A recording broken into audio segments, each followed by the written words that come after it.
اب آقا کریم صلی اللہ علیہ وسلم سے صحابہ کرام علیہم الرضوان نے سوال کیا، جس کا ٹائٹل ہم نے آج کے موضوع کے حوالے سے رکھا ہے کہ قربانی کیا ہے۔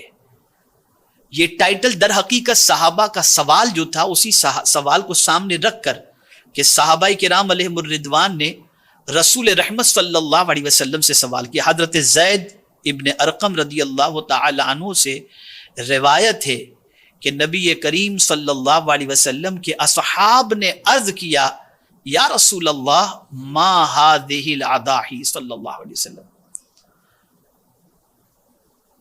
قال سنت ابیکم ابراہیم علیہ السلام، قالوا فما لنا فیہا یا رسول اللہ صلی اللہ علیہ وسلم، قال بکل شعرۃ حسنہ، قالوا فالصوف یا رسول اللہ، قال بکل شعرۃ من الصوف حسنہ۔ مشکات کی یہ حدیث ہے۔ تو صحابہ کرام علیہم الرضوان نے حضور صلی اللہ علیہ وسلم سے عرض کیا، یہ قربانیاں کیا ہیں؟ اب جواب حضور صلی اللہ علیہ وسلم کا سنیے۔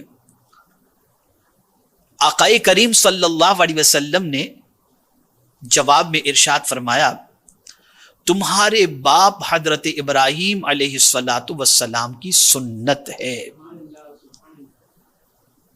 تو چونکہ صحابہ کرام علیہم الرضوان ہر عمل کے بارے میں یہ فکر رکھتے تھے کہ جو بھی کام کیا جائے اس کے ثواب کے بارے میں تو جانیں، اس کی غرض و غایت تو جانیں، فائدے کے بارے میں تو جانیں، تاکہ مزید دل جمعی کے ساتھ ثواب کی زیادتی پر اس عمل کو کرنے کی کوشش کریں۔ تو پھر صحابہ کرام علیہم الرضوان نے عرض کیا، یا رسول اللہ صلی اللہ علیہ وسلم ہمارے لیے اس میں کیا ہے؟ یعنی یہ قربانی کرنے میں ہمارا فائدہ کیا ہے؟ کیا ہے ہمارے لیے؟ تو پیغمبر رحمت صلی اللہ علیہ وسلم نے فرمایا، ہر بال کے برابر نیکی ہے۔ صحابہ نے عرض کیا، یا رسول اللہ صلی اللہ علیہ وسلم بھیڑ کے بال؟ تو میرے آقا صلی اللہ علیہ وسلم نے فرمایا، بھیڑ کے بال کے ہر سود کے برابر نیکی ہے۔ اب یہاں میں آپ کو تھوڑا سا سمجھاتا ہوا چلوں۔ کوشچن دیکھیے صحابہ کا، یہ صحابہ نے سوال نہیں پوچھا کہ قربانی کیا ہے، یہ سوال پوچھا قربانیاں کیا ہیں۔ تو رسول اعظم صلی اللہ علیہ وسلم نے ارشاد فرمایا، سنت ابیکم ابراہیم علیہ السلام، یہ تمہارے باپ حضرت ابراہیم علیہ السلام کی سنت ہے۔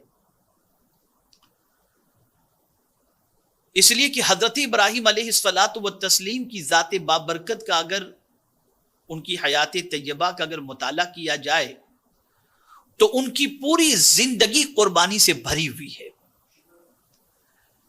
کوئی ایسی قربانی نہیں جو حضرت ابراہیم علیہ السلام نے نہ دی ہو۔ وطن کی قربانی، جان کی قربانی، مال کی قربانی، اولاد کی قربانی، خواہش کی قربانی، ارمانوں کی قربانی، ہر قسم کی قربانی حضرت ابراہیم علی نبینا علیہ السلام نے اللہ کی بارگاہ میں پیش کی۔ میرے پیارے آقا صلی اللہ تعالی علیہ وسلم کے پیارے دیوانوں، اور حضرت ابراہیم علیہ السلام کی سب سے عظیم قربانی، جس کو پروردگار جل جلالہ نے بطور یادگار ہمیشہ کے لیے اس امت کے اوپر صاحب استطاعت پر واجب فرما دی گئی، جانتے ہیں وہ قربانی کون سی ہے؟ یہی جو جانور کو ذبح کیا جاتا ہے۔ اب پیغمبر رحمت صلی اللہ تعالی علیہ وسلم نے اس کی فضیلت کتنی بیان فرمائی ہے اور اس کے بارے میں کتنا لوگوں کو ابھارا ہے، لیکن بڑی معذرت کے ساتھ میں عرض کرتا ہوں کہ فلسفہ قربانی کو تھوڑا سا سمجھنے کی بجائے مسلمانوں کی پوزیشن یہ ہے کہ یہ تو آج تک کہا جاتا رہا، رہ گئی رسم اذان روح بلالی نہ رہی۔ تو یہ صرف اذان کی بات نہیں ہے کہ اذان کے اندر ہی روح بلالی نہیں موجود، بلکہ ہر عمل کی روح نکل چکی ہے۔ قربانی کی بھی روح نکل گئی، نماز کی روح نکل گئی. ہم نے سمجھا ہی نہیں کہ روح نماز کیا ہے، ہم نے سمجھا ہی نہیں کہ روح قربانی کیا ہے، ہم نے سمجھا ہی نہیں روح روزہ کیا ہے، ہم نے سمجھا ہی نہیں کہ روح حج کیا ہے. ہماری رسائی روح تک ہے ہی نہیں. ہم بالکل مادی فکر کے قائل بن کر کے صرف جسم کو پالنے میں لگے ہیں اور جسم کی خواہش کی تکمیل کے اندر لگے ہوئے ہیں. اسی لیے ہم قربانی جب کرتے ہیں تو ہمیں فکر یہی ہوتی ہے کہ کون سے حصے کا گوشت کس طریقے سے کھایا جائے، کہاں کیا دیا جائے، کہاں کیا، یہی فکر ستاتی رہتی ہے اور اسی کی طرف ہماری توجہ رہتی ہے، چونکہ ہم نے فلسفہ قربانی کو سمجھنے کی کوشش نہیں کی. ہم نے اپنی توجہ کو پیغمبر رحمت صلی اللہ علیہ وسلم اور حضرت ابراہیم علیہ السلام کی فکر کی طرف مبذول کرنے کی کوشش نہیں کی. اس لیے شکم سیری کے شوق نے اور لذت کام و دہن نے ہمیں اسی طرف رکھا کہ ہم بس اسی کی فکر رکھتے ہیں. کلیجی کھائیں گے اور گردہ کھائیں گے اور بکرا کھائیں گے اور یہ کھائیں گے، اس کا سموسا بنائیں گے اور اس کے کباب بنائیں گے، بس یہی فکر رہ گئی، اس کے علاوہ نتھنگ. اب آئیے میں آپ کو تھوڑا سا سمجھاؤں تاکہ آپ قربانی کی اصل کو سمجھ سکیں اور مقصد کو. یہ سنت تو ابیکم فرمایا گیا، حضرت ابراہیم علیہ السلام کی سنت. میرے پیارے آقا صلی اللہ تعالی علیہ وسلم کے پیارے دیوانوں، ہر وہ چیز، توجہ چاہوں گا خاص طور پر، ہر وہ چیز جو انسان کو محبوب ہوتی ہے، حضرت ابراہیم علیہ السلام نے ہر محبوب چیز کو اپنے رب کے نام پہ قربان کر دیا ہے. یہ ہے قربانی. جان انسان کو محبوب ہوتی ہے، قربان کرنے کے لیے تیار. مال انسان کو محبوب ہوتا ہے، قربان کرنے کے لیے تیار. بیوی انسان کو محبوب ہوتی ہے، بے آب و گیا وادی کے اندر چھوڑنے کے لیے تیار. بیٹا باپ کو پیارا ہوتا ہے، اسے راہ خدا میں قربان کرنے کے لیے تیار. اور دنیا کو یہ درس دے دیا، اے دنیا کے ماننے والوں، میرے کریم نے اگر مجھے تاج خلیلی عطا فرمایا ہے تو میرے مولا کی توفیق سے میں اس سے اتنی محبت کرتا ہوں کہ ہر محبوب چیز کو اس کے نام پر قربان کرنے کے لیے تیار ہوں. تو میرے مولا نے یہ جو جذبہ صادقہ مجھے عطا فرمایا ہے، اس کی وجہ سے میرے کریم نے مجھے تاج خلیلی عطا فرما دیا. ہمارا حال یہ ہے کہ ہم دعوی محبت الہی تو کرتے ہیں، جان قربان کرنا تو بہت دور کی بات، مال قربان کرنا تو بہت دور کی بات، وطن قربان کرنا تو بہت دور کی بات، ہم اپنی خواہش بھی قربان کرنے کے لیے تیار نہیں. اور ہم دعویٰ کرتے ہیں محبت الہی کا. میرے پیارے آقا صلی اللہ علیہ وسلم کے پیارے دیوانوں، اب آپ دیکھیں یہ قربانی کا پورا معاملہ جو ہے اس کو تھوڑا سا سمجھنے کی کوشش کریں. 8 تاریخ کو حضرت ابراہیم علیہ السلام نے خواب دیکھا. کیا خواب دیکھا؟ کہ کوئی کہنے والا کہہ رہا ہے کہ اپنے بیٹے کو اللہ کے نام پہ ذبح کرو. تو حضرت ابراہیم علیہ السلام سوچ میں پڑ گئے. اسی لیے 8ویں تاریخ کو 8 ذی الحجہ کو یوم ترویہ کہتے ہیں، سوچ کا دن. حضرت ابراہیم علیہ السلام 8 تاریخ کو سوچ میں پڑ گئے کہ یہ خواب میں اللہ کی طرف سے حکم ہے، واقعی میرے کریم نے یہ حکم فرمایا ہے. یہ سوچ رہے تھے. تو سوچ میں ایک دن گزر گیا. دوسرے دن پھر خواب آیا اور وہی حکم. تو آپ پہچان گئے کہ یہ رب کا ہی حکم ہے. اسی لیے اس دن کو یوم عرفہ کہتے ہیں، پہچاننے کا دن. پھر 10 تاریخ کو جب آپ نے خواب دیکھا تو پھر آپ نے عزم مصمم کر لیا کہ اب اپنے بیٹے کو اللہ کے نام پر ذبح کرنا ہے. اسی لیے اسے یوم النحر کہتے ہیں، قربانی کا دن کہتے ہیں.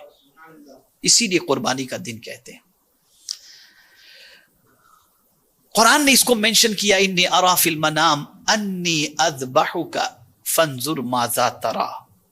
میرے پیارے آقا صلی اللہ علیہ وسلم کے پیارے دیوانوں، مفسرین فرماتے ہیں کہ جب حضرت ابراہیم علیہ السلام اپنے بیٹے کو خواب بیان کرتے ہیں اور بیٹے کو ذبح کے لیے تیار کرتے ہیں، تو اس وقت حضرت اسماعیل علیہ السلام کی عمر 9 سال کی تھی کم و بیش. فلما بلغ معه السعی، یعنی اس عمر کو پہنچ چکے تھے حضرت اسماعیل علیہ السلام جس میں باپ کا دست و بازو بن کے ساتھ دے سکے، دوڑ دھوپ کر سکے، یہ عمر کو پہنچ چکے تھے۔ میرے پیارے آقا صلی اللہ تعالی علیہ وسلم کے پیارے دیوانوں، اب حضرت اسماعیل علیہ السلام کو انہوں نے خواب سنایا، تو بیٹے کی عظمت پر قربان جائیے کہ بیٹا یہ نہیں کہتا کہ ابا خواب ہے، آپ کیسی بات کر رہے ہو، اللہ تعالیٰ نے آپ کو اس عمر کے اندر مجھ جیسا بیٹا عطا فرمایا اور آپ مجھے ذبح کرنے کی بات کر رہے ہو، آپ باپ ہیں یا کون، کیسی بات کر رہے ہیں؟ نہیں، نور نبوت حضرت اسماعیل کی پیشانی میں منتقل ہونا ہے۔ اس لیے حضرت اسماعیل علیہ السلام کو پروردگار جل جلالہ نے وہ مقام و مرتبہ عطا فرمایا تھا کہ حضرت اسماعیل علیہ السلام اپنے والد سے کسی قسم کے احتجاج کی بجائے، شکوے کی بجائے، شکایت کی بجائے جو کچھ انہوں نے کہا، قرآن کہتا ہے کہ حضرت اسماعیل علیہ السلام نے عرض کیا، قال یا ابت فعل ما تؤمر ستجدنی انشاء اللہ من الصابرین۔ اب یہاں انداز دیکھیے، باپ تو خواب کی بات کر رہے ہیں کہ میں نے خواب میں دیکھا، اور حضرت اسماعیل علیہ السلام اللہ کے خلیل کو عرض کر رہے ہیں، یا ابت فعل ما تؤمر، اے ابا جو حکم آپ کو دیا گیا۔ گویا نبی بھی جانتے، حضرت اسماعیل بچپن میں جانتے ہیں کہ خلیل کا خواب، نبی کا خواب، خواب نہیں ہوتا، حکم خداوندی ہوا کرتا ہے۔ اس لیے عرض کیا کہ ما تؤمر، جس کا آپ کو حکم دیا گیا ابا وہ کر گزریے، مجھے شکوہ کرنے والا نہیں، اللہ نے اگر چاہا تو آپ مجھے صبر کرنے والا پائیں گے۔ اب یہاں میں آج دلائل الخیرات شریف پڑھ رہا تھا، تو اسی میں دلائل الخیرات شریف کے آج کے جو ہے وہ دن کے اختتام پر میں نے ایک بزرگ کا قول پڑھا، بڑی پیاری بات اس میں موجود تھی۔ اس میں ایک بزرگ کا قول یہ تھا، کسی نے ان سے پوچھا، غالباً حضرت سری سختی رحمت اللہ تعالی علیہ سے کسی نے سوال پوچھا کہ حضرت صبر جمیل کیا ہے، صبر جمیل کیا ہے؟ تو حضرت سری سختی رحمت اللہ تعالی علیہ نے جواب میں ارشاد فرمایا کہ اپنی زبان کو شکایت سے روک دینا، شکوے سے روک دینا، یہ در حقیقت صبر جمیل ہے۔ کوئی شکایت نہیں، کوئی پوچھے کیسے ہو، الحمدللہ، چاہے 1000 تکلیف ہو لیکن زبان پر الحمدللہ ہو۔ تو چونکہ اولیاء کرام علیہم الرضوان قرآن سے سبق لیتے ہیں، تو اتنی بڑی بات کہ ذبح کرنے کی بات ہے، تب بھی حضرت اسماعیل علیہ السلام اپنے والد سے عرض کرتے، ستجدنی انشاءاللہ، اگر آپ ضرور مجھے پائیں گے، ان قریب مجھے پائیں گے، اگر اللہ نے چاہا تو کیسا پائیں گے؟ صبر کرنے والا۔ اللہ اکبر۔ یہاں سے یہ بات سمجھ میں آئی کہ اپنی اولاد کو انبیاء کرام علیہم السلام صبر کی تعلیم دیتے تھے۔ یہی وجہ ہے کہ مصائب کے پہاڑ ٹوٹتے ہوں تب بھی انبیاء کرام علیہم السلام کی اولاد کی زبان پر صبر ہی رہتا اور زندگی میں صبر چھلکتا دکھائی دیتا، شکایت اور شکوہ نظر نہیں آتا تھا۔ تو آپ نے فرمایا اب یہ کیا چیز تھی؟ میرے پیارے آقا صلی اللہ تعالی علیہ وسلم کے پیارے دیوانوں، اسے سمجھنے کی تھوڑی سی ضرورت ہے۔ ہوتا یہ ہے کہ آدمی اس کو سمجھتا نہیں ہے۔ میرے پیارے آقا صلی اللہ علیہ وسلم کے پیارے دیوانوں، اب جب انہوں نے یہ کہہ دیا تو اب باپ بیٹے دونوں تیار، یعنی بیٹے کا اتنا بڑا جگر، اور میں تو یہ کہتا ہوں وہی بیٹا بہت اچھا جو اللہ کے حکم پر عمل کرنے میں اپنے باپ کی مدد کرے، وہ بیٹا بہت اچھا۔ مجھے یہاں پر حضرت عمر ابن عبدالعزیز، جن کا دور خلافت راشدہ کا دور کہلاتا ہے، مجھے ان کے بیٹے کا واقعہ یاد آ رہا ہے۔ حضرت عمر ابن عبدالعزیز علیہ الرحمت والرضوان جب خلافت کے منصب پر فائز ہوئے تو بہت ساروں کا پہلے سے ٹیکس وصول کی ہوئی رقم موجود تھی، تو آپ نے سوچا کہ یہ رقم جن کی ہے ان کو لوٹا دی جائے۔ تو آپ نے اپنے بیٹے سے، چونکہ بہت عابد و زاہد تھے ان کے صاحبزادے حضرت عمر ابن عبدالعزیز رضی اللہ تعالیٰ عنہ، بہت عابد و زاہد تھے اور بہت چھوٹی سی عمر میں انتقال بھی کر گئے، غالباً 18 سال کی عمر میں انتقال کر گئے. تو حضرت عمر ابن عبدالعزیز نے اپنی مجلس مشاورت کے سامنے یہ بات رکھی. بیٹا بھی بیٹھا ہوا تھا کہ میں سوچتا ہوں جن کا مال ہے ان کو جو ہے عصر کے بعد سب کا مال سب کو لوٹا دیا جائے. اور یہ بات انہوں نے فرمائی ظہر سے پہلے، تاکہ ظہر کے بعد قیلولہ کر لیں اور عصر کے بعد تقسیم کر دیں. بیٹے نے جب یہ سنا کہ ابا یہ فرما رہے ہیں کہ عصر کے بعد مال تقسیم کر دیں گے اور ظہر کے بعد ابا قیلولہ فرمائیں گے، تو فوراً بیٹے نے ٹوکا اپنے باپ کو. ادباً عرض کرتے ہیں اپنے ابا سے، حضور کیا آپ یہ ضمانت دے سکتے ہیں کہ عصر تک زندہ رہیں گے؟ بس اتنا سننا تھا. حضرت عمر ابن عبدالعزیز رضی اللہ تعالیٰ عنہ نے فرمایا اللہ تیرے جیسا بیٹا سب کو عطا فرمائے. اور پھر آپ نے اعلان فرما دیا، لوگ آئے اور رقم لے کر کے چلے گئے. تو یہ تربیت تھی. اور وہ بہت اچھا بیٹا ہے جو اپنے باپ کو دین کے سلسلے میں مدد کرتا ہے، تعاون کرتا ہے. تو اب جب انہوں نے اپنی خواہش کا اظہار کر دیا کہ آپ مجھے صبر کرنے والا پائیں گے، لیکن قربان جائیے ہر نیکی قدرت کی طرف سے، کبھی اپنا کمال نہ سمجھیں. حضرت اسماعیل علیہ السلام اتنا بھی کہہ سکتے تھے ستجدنی من الصابرین، ان قریب آپ مجھے صبر کرنے والا پائیں گے، صابروں میں سے پائیں گے. لیکن انشاءاللہ کہہ کر کے انہوں نے کہہ دیا کہ دیکھو ہم اگر کچھ چاہیں تو نہیں کر سکتے، لیکن اگر اللہ چاہے تو سب کچھ ہو سکتا ہے. اور جتنی بھی نیکیوں کی توفیق ہے اس میں اپنا کوئی کمال نہیں، وہ سب من جانب اللہ ہے. ما اصابک من حسنۃ فمن اللہ وما اصابک من سیئۃ فمن نفسک. تو حضرت اسماعیل علیہ السلام نے اس طریقے سے اظہار کر دیا کہ ابا جان اگر اللہ نے چاہا تو انشاءاللہ آپ مجھے صابرین میں سے پائیں گے اور شکوہ شکایت کرنے والا نہیں پائیں گے. پھر کیا ہوا؟ فلما اسلما وتلہ للجبین. تو اب حضرت ابراہیم اور حضرت اسماعیل علیہ السلام تیار ہو گئے اور اللہ کے حکم کے سامنے دونوں نے اپنی گردن جھکا دی. اب باپ نے بیٹے کو ماتھے کے بل لٹایا. اب آپ سوچیں کیا قدرت، فرشتوں کے درمیان یہ منظر دکھا کر کے حضرت ابراہیم علیہ السلام پر فخر فرما رہا ہوگا. فرشتوں سے فرما رہا ہوگا فرشتوں دیکھو یہ میرا خلیل ہے، خلیل جس کو میں اپنے بیٹے کو ذبح کرنے کا حکم دے رہا ہوں، تو وہ اپنے بیٹے کو ذبح کرنے کے لیے اس طریقے سے تیار ہے کہ اپنے بیٹے کی گردن کو اس نے جھکا دی ہے اور ماتھے کے بل اپنے بچے کو لٹا دیا. میرے پیارے آقا صلی اللہ علیہ وسلم کے پیارے دیوانوں، صاحب مظہری نے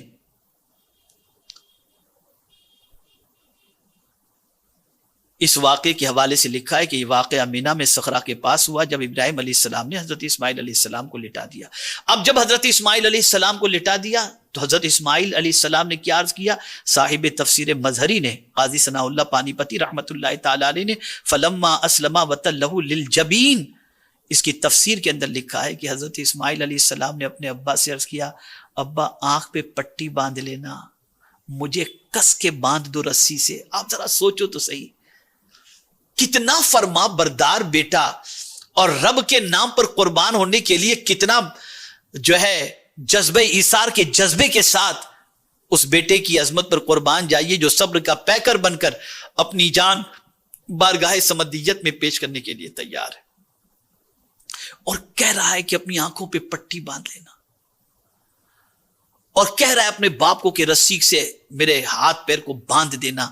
آپ ذرا سوچو. اللہ اکبر.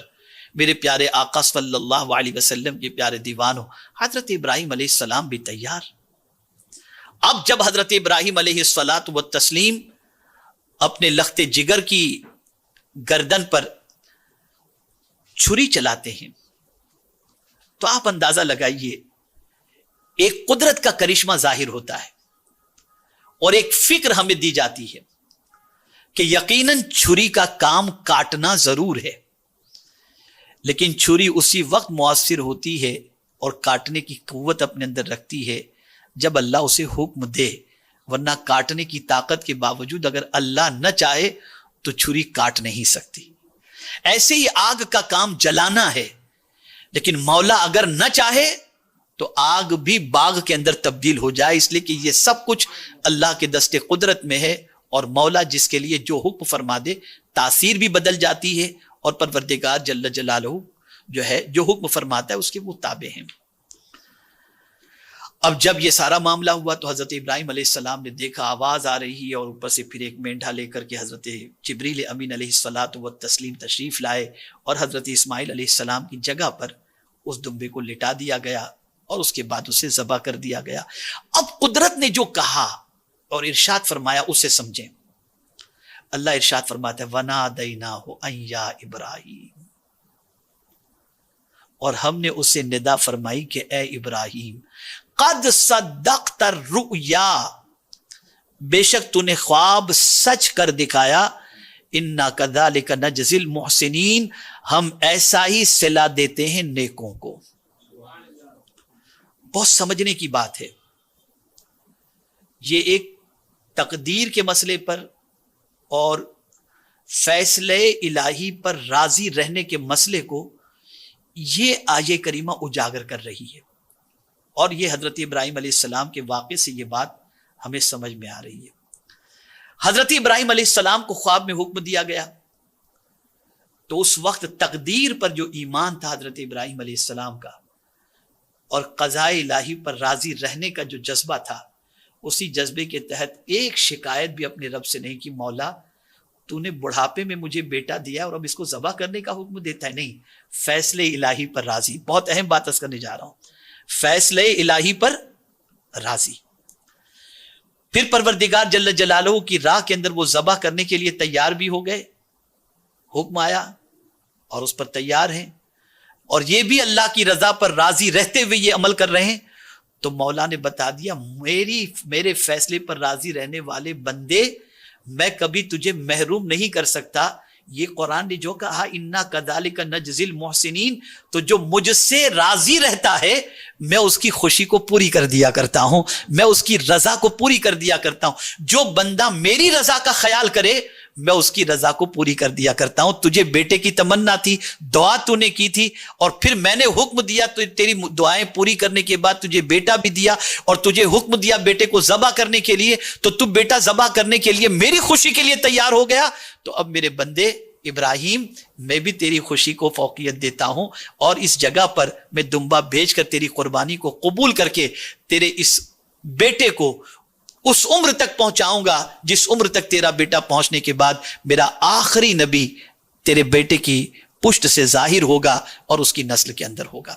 تو یہاں یہ بات جو سمجھ میں آ رہی ہے کہ فیصلے الہی پر، یعنی فیصلے الہی سے مراد یہ، اس کو آپ سمجھیں تھوڑا سا، کہ اللہ عز و جل نے بہت ساری چیزوں کا ہمیں حکم دیا جو نفس پر ہمیں گرا گزرتا ہے، اور ہم یہ سمجھتے ہیں کہ اس پر ہم عمل کریں گے تو یار ایسا ہوگا ویسا ہوگا، لیکن ہم یہ سوچ لیں کہ نہیں، مولا کا حکم ہے نا، اسی کا فیصلہ ہے نا، ہم اس پر راضی ہیں۔ تو اب اگر ہم اس پر راضی رہتے ہیں تو پھر یہی آیت ہمیں تسلی دیتی ہے انا کذالک نجزی المحسنین، پھر یہ تسلی دیتی ہے۔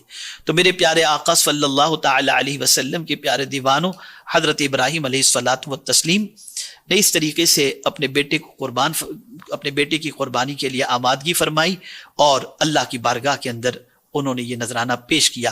اب یہ کیا چیز تھی؟ تو اس کو قرآن نے اجاگر کیا، ان ھذا لہو البلاء المبین، بے شک یہ روشن جانچ تھی، روشن فرمایا گیا، بے شک یہ روشن جانچ تھی، یعنی دنیا کو دکھانا تھا کہ جسے میں نے خلیل بنایا ہے، ذرا اس کو امتحان کی وادیوں سے گزار رہا ہوں، ذرا دیکھو کیا اس کے جیسی بڑی قربانی بھی کوئی دینے والا ہے۔ یہ میری روشن جانچ ہے تاکہ دنیا کے سامنے میرے خلیل کی عظمت اجاگر ہو جائے، اسی لیے قرآن نے مبین فرما کر روشن جانچ بتایا۔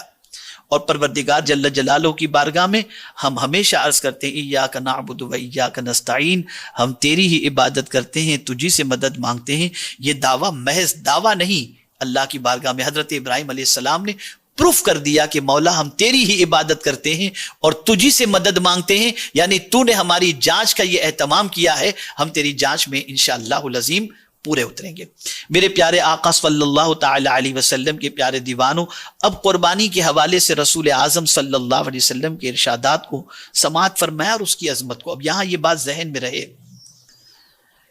کہ جس طرح سے میں نے ابتدا میں عرض کیا تھا کہ اب صرف ایسا نہیں کہ رہ گئی رسم ازاں روح بلالی نہ رہی، یہ رسم ازاں والی بات نہیں ہے. اب سب کچھ رسم قربانی، سب کو رسم ہی رہ گئی ہے، کسی کے اندر روح نہیں رہی. نماز بھی رسم ہو گئی، حج بھی رسم، زکوٰۃ بھی رسم، الا ماشاء اللہ. اور کسی کے اندر اگر آپ روح تلاش کرنے جائیں تو روح نہیں ملے گی. اب قربانی کی روح کیا ہے؟ اور ذرا اس روح کو ہم اپنی زندگی میں قربانی کے وقت تلاش کریں تو قرآن نے اس کو مینشن کیا، لن ینال اللہ لحومها ولا دماؤها ولکن ینالہ التقوی منکم. یہ گوشت نہیں پہنچتا اللہ کی بارگاہ میں، یہ خون نہیں پہنچتا اللہ کی بارگاہ میں، تقوی پہنچتا. اور تقوی کی جگہ دل ہے. آقا کریم صلی اللہ علیہ وسلم نے فرمایا التقوی ہا ہونا. اب یہاں اس کو تھوڑا سا مینشن کر دوں، سمجھا دوں. یہ تقوی جو ہے نا، یہ تین چیزوں سے حاصل ہوتا ہے. تقوی کے حصول کے تین ذرائع. پہلا ذریعہ ہے ڈر کے ذریعے تقوی حاصل ہوتا ہے کہ بندہ جو ہے عذاب سے ڈرے، اللہ کی پکڑ سے ڈرے اور متقی بن جائے. اس کو آپ ڈرائیے کہ اللہ عز و جل تم یہ گناہ کا کام کرو گے تو اللہ تمہیں عذاب میں گرفتار فرما دے گا. جتنے بھی اس کے عذاب ہے اس کا تذکرہ کیجئے تو اس کے اندر تقوی کسی حد تک پیدا ہوگا. یہ کسی حد تک تقوی کے ایک درجے کے اندر ہے، لیکن اعلیٰ درجے پر یہ تقوی نہیں ہے. دوسرا تقوی ہے امید پر، کہ بندہ اللہ عز و جل سے امید رکھے کہ میں اللہ سے ڈروں گا تو پروردگار جل جلالہ جو ہے مجھے جنت عطا فرمائے گا، مجھے نعمتیں عطا فرمائے گا. یہ بھی آدمی اس وجہ سے بھی اللہ سے ڈرتا ہے کہ میں ڈروں گا تو اللہ تعالیٰ مجھے جنت عطا فرمائے گا. تو امید پر بھی، تو تقوی کا دوسرا درجہ امید. اب تیسرا جو درجہ یہ سب سے اعلیٰ درجہ ہے، اور وہ درجہ ہے محبت. کہ بندہ اللہ سے صرف اس لیے ڈرتا ہے کہ میں اپنے رب سے محبت کرتا ہوں، وہ مجھ سے ناراض نہ ہو جائے. یہ اعلیٰ درجے کا تقوی، کہ میں اپنے رب سے محبت کرتا ہوں، میرا رب مجھ سے محبت کرتا ہے تو کہیں وہ ناراض نہ ہو جائے، اس وجہ سے وہ اللہ سے ڈرتا ہے. یہ اعلیٰ درجے کا تقوی ہے. اور میرے پیارے آقا صلی اللہ علیہ وسلم کے پیارے دیوانوں، حضرت خلیل نے یہی واضح کیا کہ میں یہ جو قربانی دے رہا ہوں یہ میرے رب کی محبت میں دے رہا ہوں، کہ میں اپنے رب سے اتنی محبت کرتا ہوں کہ جان مانگے تو جان دے دوں، مال مانگے تو مال دے دوں، اولاد مانگے تو اولاد دے دوں، بس میرا مولا مجھ سے راضی رہے اور میرے مولا کے حکم پر میں عمل پیرا ہو جاؤں. اب اسی لیے قرآن کا لن ینال اللہ لحوم، ہرگز تاکید کے ساتھ، تاکید، لن تاکید کے لیے آیا کہ گوشت نہیں پہنچتا، تقوی پہنچتا. یعنی تم نے قربانی کس لیے کی ہے؟ تو قربانی کا در حقیقت مقصد یہ ہے کہ تم جہاں اپنا پیسہ لگا رہے ہو جانور خریدنے کے اندر، وہیں پر قربانی کے وقت تمہارے ذہن کے اندر یہ ہونا چاہیے کہ میں یہ قربانی حضرت ابراہیم علیہ السلام کی سنت پر، جیسے سوال پوچھنے والے صحابہ نے پوچھا تھا ما ہذہ الاضاحی، قربانیاں کیا ہیں؟ یہ سوال پوچھا گیا تھا، قربانی کیا ہے، قربانیاں کیا ہیں؟ تو حضرت ابراہیم علیہ السلام کی سنت رسول اعظم صلی اللہ علیہ وسلم نے بتایا، ارشاد فرمایا سنت ابیکم ابراہیم علیہ السلام. یہاں سے یہ بات سمجھ میں آئی کہ یہ تقوی یہ ہے کہ تم نفس کی قربانی کے لیے ایک جانور قربان کر رہے ہو، کہ نفس تمہارا جو ہے وہ پیسے کے اندر اٹکا ہوا ہے، لیکن تم اس لیے قربانی کر رہے ہو کہ مجھے پیسہ پیارا نہیں ہے، حضرت ابراہیم کی سنت پیاری ہے. اسی طریقے سے میرے پیارے آقا صلی اللہ تعالی علیہ وسلم کے پیارے دیوانوں، ہم اپنے مال کو اپنے رب کی محبت پر فوقیت نہیں دیتے، بلکہ رب کی محبت پر جو ہے اپنے مال کو فوقیت نہیں دیتے، فوقیت جو ہے مال پر رب کی محبت کو دیتے ہوئے ہم یہ قربانی کرتے ہیں. اور قربانی اسی وقت بارگاہ سمدیت کے اندر مقبول ہوتی ہے جب ہماری نیت جو ہے نا خوش دلی کے ساتھ قربانی ہم کریں. یار یہ قربانی کا یار 25,000 چلا جائے گا، یہ 10,000، ایسی قربانی قبول نہیں ہوتی. میں آپ کو بتاؤں، حضرت امام حسن ابن علی رضی اللہ تعالی عنہما سے روایت ہے کہ رسول اعظم صلی اللہ علیہ وسلم نے فرمایا جس نے خوش دلی سے طالب ثواب ہو کر قربانی کی وہ جہنم کی آگ سے حجاب ہو جائے گی. جہنم کی آگ سے حجاب. خوش دلی شرط ہے، اور یہی خوش دلی در حقیقت تقوی ہے. خوش دلی شرط ہے. اسی کے ساتھ میرے پیارے آقا صلی اللہ تعالی علیہ وسلم کے پیارے دیوانوں، رسول اعظم صلی اللہ تعالی علیہ وسلم نے ارشاد فرمایا جو روپیہ عید کے دن قربانی میں خرچ کیا گیا اس سے زیادہ کوئی روپیہ پیارا نہیں. یعنی اگر کسی نے جانور کی قربانی کے لیے جو روپیہ خرچ کیا تو اس دن اس پیسے سے زیادہ اللہ کو کوئی چیز پیاری نہیں ہے. میرے پیارے آقا صلی اللہ تعالی علیہ وسلم کے پیارے دیوانوں، تو ہمیں چاہیے کہ ہم رسول اعظم صلی اللہ تعالی علیہ وسلم کی سنت سمجھ کر اور حضرت ابراہیم علیہ الصلاۃ والسلام کی سنت سمجھ کر قربانی کو خوش دلی کے ساتھ کریں، اور اس خوش دلی سے کرنے کے اندر اللہ عز و جل برکتیں بھی عطا فرماتا ہے. میں ابھی کل پرسوں میں نے جو ہے ایک واقعہ پڑھا، تو میں چاہتا ہوں کہ اس واقعے کو آپ سے شیئر کروں. بڑا اچھا ہے، حالانکہ مستند کسی کتاب کا حوالہ اس کے اندر نہیں تھا، بس واقعہ تھا، اور اس کو اگر سیاق و سباق اور قرآن کی روشنی میں دیکھا جائے تو ایسی کوئی بات نہیں ہے کہ اس کے اندر شک کیا جا سکے. اس لیے میں سوچ رہا ہوں کہ واقعہ آپ کے سامنے پیش کروں، تاکہ قربانی کے جانور کے اندر آپ جو پیسہ خرچ کرتے ہیں اس پیسے کے حوالے سے، یا راہ خدا میں جو آپ خرچ کرتے ہیں اس پیسے کے حوالے سے آپ کا یقین تھوڑا سا پختہ ہو جائے. حضرت موسیٰ علیہ الصلاۃ والسلام کے دور پاک میں ایک شخص تھا جس کو مشکل سے روز کی روزی مختصر ملا کرتی تھی، بہت مختصر. اس نے حضرت موسیٰ علیہ الصلاۃ والسلام سے گزارش کی کہ بہت کم مجھے ملا کرتا ہے، تو آپ اللہ کی بارگاہ میں دعا کریں کہ مولا مجھے کثیر روزی عطا فرمائے. حضرت موسیٰ علیہ الصلاۃ والسلام نے اللہ کی بارگاہ میں دعا کی تو رب قدیر جل جلالہ نے ارشاد فرمایا، موسیٰ اگر اسے میں زیادہ دوں تو جلدی مر جائے گا، اس لیے کہ اس کے حصے کی روزی ختم ہو جائے گی. میں چاہتا ہوں یہ زیادہ جیے، اس لیے میں تھوڑا تھوڑا اسے دے رہا ہوں. حضرت موسیٰ علیہ السلام نے اسے فرما دیا. وہ شخص کہتا ہے اللہ سے دعا کریں کہ میری زندگی بھر کی ساری روزی جو ہے نا مجھے ایک ہی وقت میں عطا فرما دے. حضرت موسیٰ علیہ الصلاۃ والسلام اللہ کی بارگاہ میں دعا کی. حضرت موسیٰ علیہ السلام نے، مولا اس کے حصے کی ساری روزی جو ہے وہ ایک ہی دن میں چاہتا ہے تو عطا فرما دے. اللہ نے عطا فرما دی، بہت دولت اس کے پاس آ گئی. جیسی دولت آئی تو اس نے اعلان کر دیا شہر کے اندر، جتنے بھی بھوکے ہوں آج میری طرف سے لنگر ہے، کھانا کھاؤ. اور لنگر اسے جاری کر دیا. اب شہر میں جتنے بھوکے تھے امٹ پڑے. اب اس کا پیسہ ہی کم نہیں ہو رہا ہے. حضرت موسیٰ علیہ السلام یہ سوچے کہ ایک ہفتے کے اندر ختم ہو جائے گا اور اس آدمی کا انتقال بھی ہو جائے گا، بھوک برداشت نہیں کر سکے گا. ایک ہفتے کے بعد آئے تو دیکھا اس کے پیسے میں کوئی کمی نہیں اور لنگر جاری ہے. پھر 3 ہفتے کے بعد پھر حضرت موسیٰ علیہ السلام آئے تو دیکھا لنگر جاری ہے، اس کا پیسہ کوئی کم نہیں ہوا. تو مولا کی بارگاہ میں عرض کرتے میرے کریم، اس کی زندگی کا جتنا رزق تھا تو نے عطا تو فرما دیا، پھر کیا وجہ ہے کہ اس کے یہاں خزانہ ختم ہی نہیں ہو رہا ہے اور لوگ اس کے لنگر سے کھانا ہی کھاتے جا رہے ہیں؟ تو پروردگار نے ارشاد فرمایا، یہ بات اپنی جگہ بالکل صحیح ہے کہ اس کے حصے کی روزی میں نے ایک ہی دن میں اسے عطا کر دی تھی، لیکن میرا ایک وعدہ دوسرا بھی ہے کہ جو میری راہ میں ایک خرچ کرتا ہے میں اسے 10 عطا کرتا ہوں.